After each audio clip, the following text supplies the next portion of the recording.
SSC result আমরা 20 July out করব, সেই নির্দেশনা আমরা দিয়ে দিয়েছি। এবং প্রথম হচ্ছে কারিকুলামের learning outcome based on the content, সেটাকে আমরা প্রায়োরিটি দিচ্ছি এবং সেইভাবেই আমরা করছি। সেটা আপনার প্রথম প্রশ্ন। দ্বিতীয় প্রশ্ন হলো এসএসসি এক্সাম, তাদের সিলেবাস শেষ হয়ে যাচ্ছে জুন 2026। আমরা চেয়েছি 27 এর কোন একটি সময়, হয় রোজার আগে বা রোজার পরে না। আমরা স্টেক হোল্ডারদের সাথে আলাপ করেছিলাম, সেইখানে সাজেশন এসছে যে রোজার আগেই শেষ হয়ে যাক পরীক্ষাটা। সেই অর্থে আমরা 7ই জানুয়ারিতে শুরু করতে চেয়েছি এবং 8ই ফেব্রুয়ারিতে শেষ করতে চেয়েছি।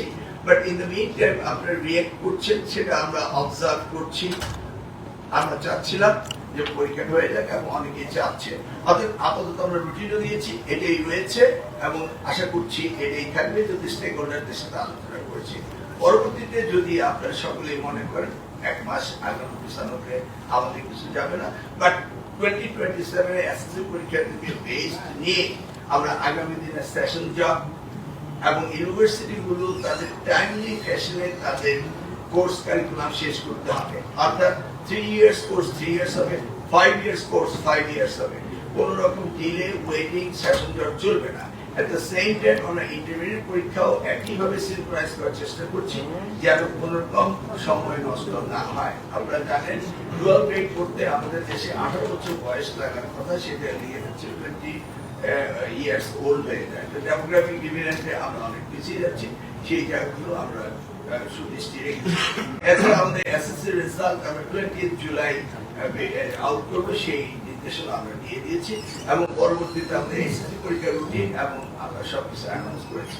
ধন্যবাদ।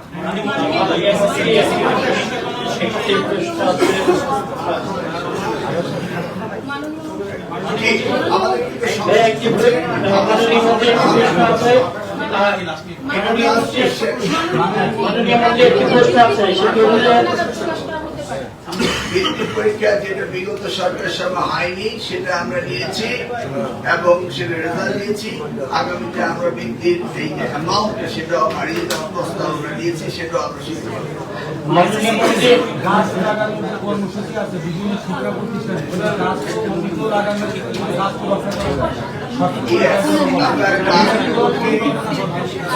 ছাত্রছাত্রীদের ছাড়া আমরা গাছ লাগানোর ব্যবস্থা আরো করা হিসাবে আমরা তাদের করলেন